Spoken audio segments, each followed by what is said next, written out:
in comparison to that scarlet-colored beast in 17, we see here in Revelation 13 a spotted-colored beast.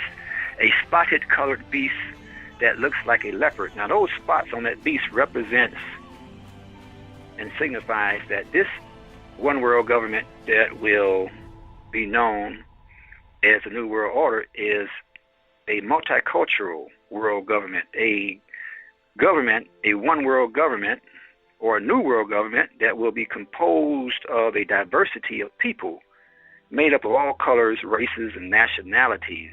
Unlike the scarlet-colored beast in Revelation 17, where only one race of people ruled the world since Alexander the Greek, we see that the spotted-colored beast here in Revelation 13 is going to be composed of a diversity of races and peoples of all colors, races, and nationalities. This one world government we see ruling the world as a new world order will share power.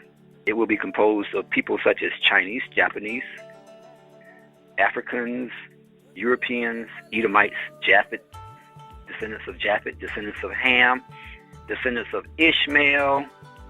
However, the seed of Israel will not be represented, because after 3.5 years, this Antichrist political beast will turn on Israel and start to persecute Israel as stated in Revelations. Now you say, well, how is everybody else represented and Israel is not represented? Because African Americans in America believe they are Americans, and so when Edom says that America is represented, Negroes who think they are Americans too don't realize they are not being represented, because they consider themselves Europeans, Negro Europeans. They still have their identity hidden from them, as stated in Psalms 83, where all the nations of the world have made atonement and conspired to hide the true identity of Israel. And those people listed in Psalms 83 are the same people that are going to be ruling the world as a new world order spoken of in Revelation 13. The same people in Psalms 83 are continuing to have atonement or a conspiracy to hide the identity of Israel. The descendants of Israel are African Americans in America. However, they will not know that they are not represented as a nation of people in the New World Order, because African Americans do not know that they are a separate nation of people. They believe they are Americans, whatever that is. Europeans from all different nationalities, whether they're Irish, Russian, German, Polish, French, they all know that they are Edomites. They share a common ancestor of Edom. So when they are represented as members of the New World Order, they will all be represented as nationalities. But African Americans and the descendants of Israel will not be. Now, the reason that this New World Order is going to be composed of a diversity of nationalities and not continue to rule the world as a one-race government is for political expedience. You see, since Alexander the Greek has oppressed black and brown people throughout the world for the last 2,000 years, they have lied, raped, robbed the entire world for 2,000 years. And now today, a lot of the black and brown countries of the world have become aware of the tricks and deceptions of Edom. And so a lot of people, a lot of countries are rising up against America and Europeans being intelligent people that they are, that have ruled the world for 2,000 years, see that there is a necessity to change their ways. Change the way they oppress people. They're not going to change their ways. They may change, but the change is not a change for righteousness. It is a change to maintain rulership of the world. So they have come up with the idea that they will have a new world order composed of all the different nationalities of people. However, we see that even though this new world order will be composed of all different nationalities of people, Edom will remain the only truly ruling power because only Russia and the United States and China has nuclear weapons that can destroy any other country at the winking of an eye. So regardless of what is on paper, it is a matter of practicality. There is only one nationality of people that will rule the world in the end.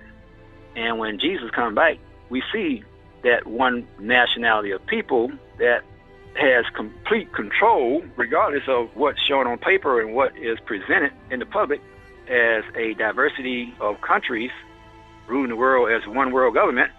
When Jesus comes back, the Bible shows in the book of Obadiah, he's going to Edom. He's come to go to destroy Edom. I think he's coming out of Basra, somewhere in Basra. Read the book of Obadiah. It's very short. And it tells you what Jesus is going to do and who he is going to do it to when he returns. So, all of the tricks and deceptions and all the things that Edom is doing today is not fooling God or deceiving God. So as I said before, the New World Government is a means by which Edom is going to rearrange, reorganize, and restructure the world power to eliminate their enemies and make their enemies their friends. Who can argue with a one world government where everybody supposedly is sharing equally in power? Who are you going to complain to? There's nobody else to complain to. Everybody's included. However, as we see in the United Nations, everybody is included in the United Nations. But only one country has complete control of the United Nations. Only two countries, Edomite countries, white European countries, have all the authority to veto the most significant policies that may be passed in the United Nations. Edom controls the United Nations and the world, regardless of the picture that you see of all these black and brown and yellow people being included in the United Nations. Now, the bear foot and lion mouth on this beast in Revelations 13:2 means that the foot of the bear and the mouth of a lion indicates that these two animals are dominant on whatever landmass they live on. So this 10-nation kingdom will be represented all throughout the world, and wherever one of those 10 nations is located geographically, they will be the dominant power in that region of the world. Now, the dragon, we're almost running out of time, but I'll start off on this. Is so good. I want to get to it before we got about 2 minutes. But I want to start out on this, and we'll come back to this next time. But I want to show you that the dragon is the one that gave the beast his power. In Revelation 13:2, it says that the dragon gave him his power. The dragon, who is the dragon? The dragon is Satan. Look at Revelations 22. Revelations 20.2 says, let's define what this dragon, who is this dragon? How do we know that the dragon is the devil? Because it is defined in Revelations 22.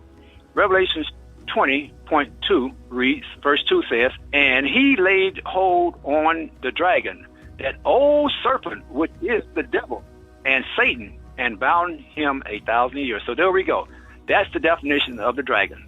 Revelations 22 says, and he laid on the dragon, that old serpent, which is the devil and Satan. So there we go. We understand that the dragon, Satan himself, gave this New World Order power and authority.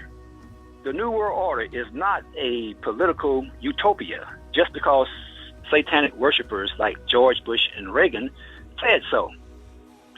The New World Order is not a utopia.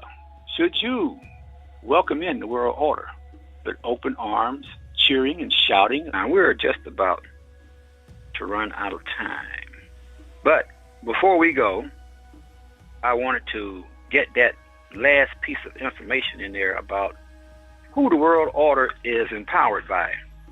The New World Order, as we have clearly and undeniably and unequivocally shown, is empowered by and authorized and given its seat by Satan. It cannot be denied.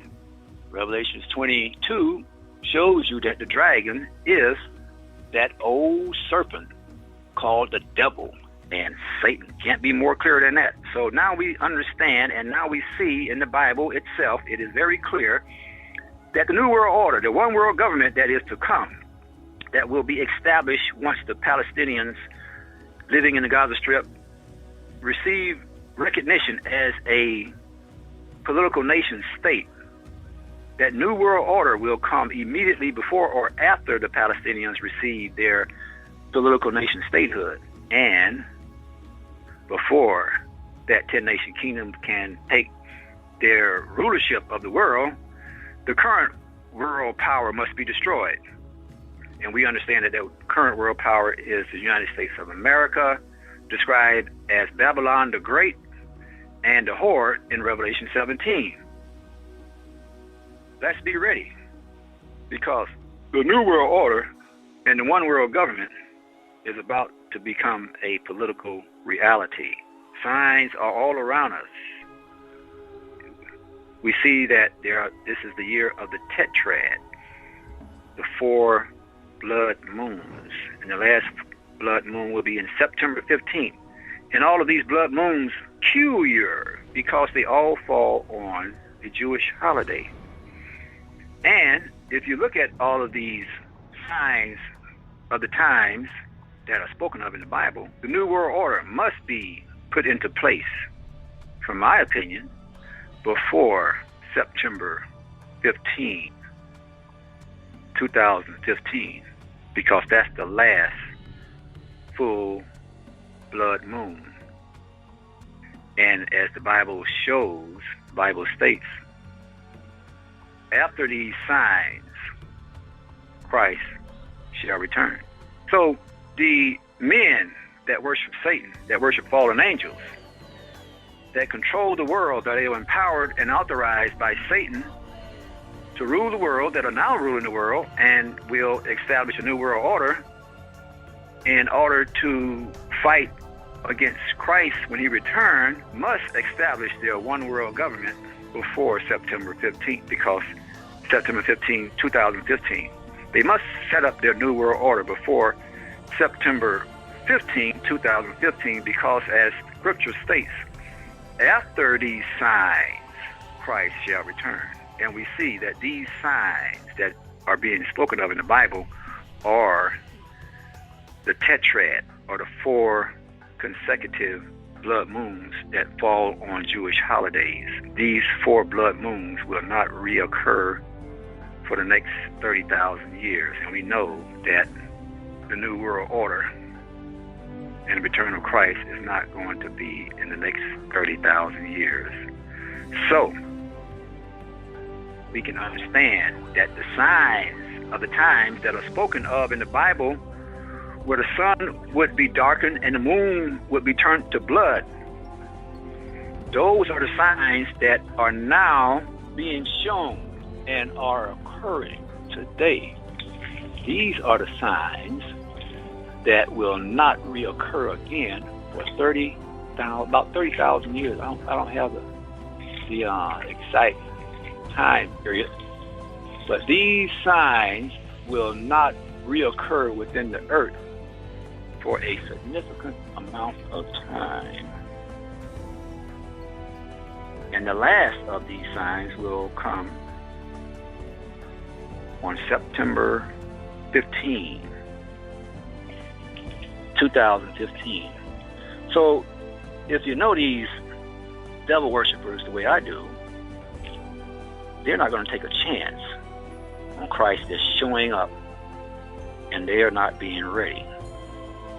They want to be ready when Christ returns. So they know from what the Bible says about these signs, the moon turning blood red and the sun losing its brightness in the daytime because of a eclipse, and that these solar eclipse and lunar eclipses are now occurring and will end September 15th, 2015,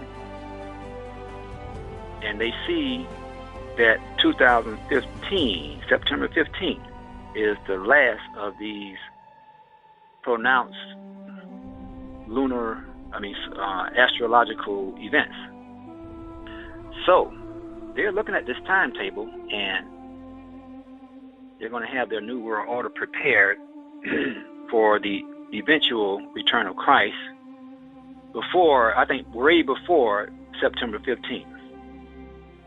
Probably, they're probably looking somewhere up this summer. Would be a year out.